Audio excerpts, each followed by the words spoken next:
Hello दोस्तों। आज एक और नई वीडियो में आपका स्वागत है। इस वीडियो में हम लोग जानेंगे यूपीएससी मेंस के लिए बेस्ट ऑप्शनल सब्जेक्ट क्या होगा, वो हम लोग जानेंगे।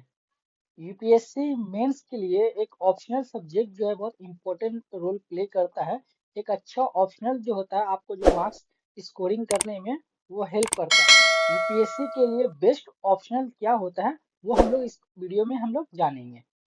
यूपीएससी जो है कि एक हाईली कॉम्पिटिटिव एग्जाम है। आप यूपीएससी मेंस के लिए एक ऑप्शन जो आपको डिसाइड करना एक बहुत इंपॉर्टेंट होता है, एक अच्छा सब्जेक्ट डिसाइड करना बहुत इंपॉर्टेंट होता है। वो जो है आपको हाई स्कोर मार्क्स दिलाता है। आप कोई भी ऑप्शनल सिलेक्ट करने से पहले जो है उस सब्जेक्ट में आप देखेंगे कि आपको इंटरेस्ट है, उस सब्जेक्ट में आपका स्ट्रेंथ कितना है, और उसका आपका करियर गोल के रिगार्डिंग मतलब आप किस सब्जेक्ट में जो है आप ग्रेजुएशन किए या जो सब्जेक्ट आप इंटरेस्ट है उस हिसाब से जो है आप ऑप्शनल सिलेक्ट करेंगे। इस वीडियो में हम लोग आगे जानेंगे कि क्या सब्जेक्ट जो है ऑप्शनल के लिए बेस्ट रहता है, उस सब्जेक्ट के रिगार्डिंग हम लोग बात करेंगे। ये पांच सब्जेक्ट है: agriculture, anthro, geography, sociology, philosophy. ये सब्जेक्ट जो है इसका सिलेबस जो है बहुत स्मॉलर सब्जेक्ट है और ये लेस कम्पिटिटिव भी है। ये जो सब्जेक्ट है ये सिर्फ मैं सजेशन दे रहा हूँ। ये सब्जेक्ट जो है ये सजेशन नहीं है। ये मैं पांच सब्जेक्ट के बारे में जो बता रहा हूँ ये सब्जेक्ट जो है सजेशन नहीं है।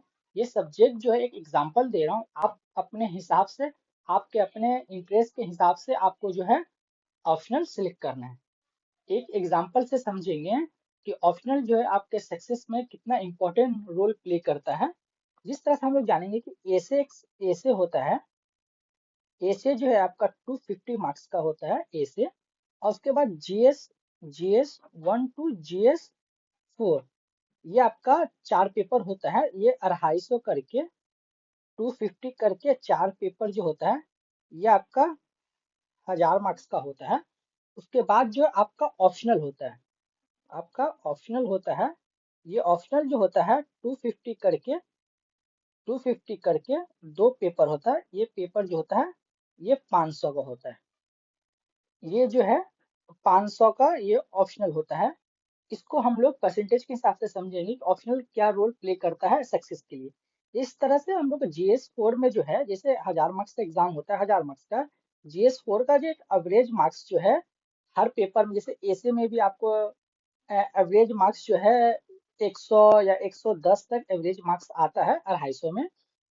हम लोग जीएस पे जो है बहुत फोकस करते हैं, हम लोग ऑप्शनल पे उतना अच्छा फोकस नहीं कर पाते, मगर ऑप्शनल पे हम लोग को ज्यादा फोकस करना है।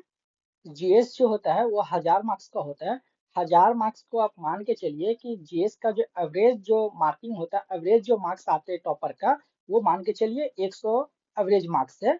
चार पेपर का 400 हुआ। अगर 1000 मार्क्स का अगर 400 अगर ऑब्टेन करते हैं ऑन एवरेज जो है, आप अगर इसका परसेंटेज निकालेंगे, इस 1000 मार्क्स का जो आप अगर परसेंटेज निकालेंगे, 1000 मार्क्स का पेपर का एग्जाम होता है जीएस का, अगर 400 अगर एवरेज आपका आता है तो आपका जो है 40% सिर्फ होता है, 40% होता है। और हम लोग उसके बाद जो है हम लोग ऑप्शनल का बात करते हैं। अगर आप 500 मार्क्स का जो अगर एग्जाम देते हैं तो ऑन एवरेज जो है 160 पर पेपर में आता है। अगर आप अगर आप मान के चलिए कि 250 मार्क्स का अगर एक पेपर दे रहे, ऑप्शनल का दो पेपर होता है, 250 मार्क्स करके पांच पेपर होता है। अगर 250 फर्स्ट पेपर में अगर 160 भी अगर आप ऑन एवरेज लाते हैं, और इसके बाद सेकेंड पेपर में 250 में अगर 150 भी अगर आप लाते हैं, तो आपका टोटल जो हो जाता है 310 हो जाता है।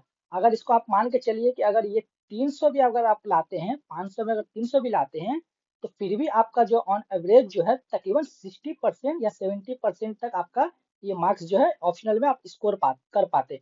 यहाँ हम लोग चार पेपर में मेहनत करने से हम लोग सिर्फ 400 मार्क्स ला रहे, और यहाँ सिर्फ दो पेपर में हम लोग मेहनत करके 300 मार्क्स लेके आ जा रहे। हम लोग यहाँ 60% जो है मार्क्स लेके आ जा रहे। तो इसलिए यूपीएससी प्रिपरेशन में ऑप्शनल का एक बहुत इंपॉर्टेंट रोल प्ले करता है। उसके बाद हम लोग जानेंगे कि ऑप्शनल जब आप सिलेक्ट करेंगे तो कंफ्यूज नहीं होंगे कि आपका दोस्त जो है क्या सब्जेक्ट ले रहा है। आपका इंटरेस्ट के हिसाब से आपको जो है ऑप्शनल के लिए सब्जेक्ट लेना है, और न कि आपको कोई सब्जेक्ट जो है इजी लगे तो वो सब्जेक्ट आपको लेना, वो सब्जेक्ट आपको लेना जिसमें आपका स्ट्रॉन्ग फाउंडेशन हो। जैसे आप एंथ्रो लेंगे तो ये आपके लिए इजी प्रिपरेशन के लिए होगा। अगर एंथ्रो में आपका फाउंडेशन स्ट्रॉन्ग नहीं है आपको प्रॉब्लम होगा। अगर आप जियोग्राफी ले रहे हैं, अगर जियोग्राफी का फाउंडेशन बेस मजबूत है, जियोग्राफी आपका बहुत इजीली हो जाएगा। हम लोग 3-4 टिप्स जानेंगे कि ऑप्शनल सिलेक्ट करने के लिए क्या क्या हम लोग को देखना है हम लोगों को। उसके बाद सबसे पहले हम लोग को सिलेबस पे फोकस करना है। सिलेबस है, आप जो भी सब्जेक्ट से फैमिलियर है, जो सब्जेक्ट को आप जानते हैं, उस सब्जेक्ट का पहले आप सिलेबस देखें, तो वो सिलेबस से आप फैमिलियर है, वो सिलेबस आप जान रहे हैं। उसके बाद हम लोग को इंटरेस्ट देखना है, उसके बाद क्या इंटरेस्ट है। हम लोग को सबसे पहले सिलेबस देखना है हर सब्जेक्ट का।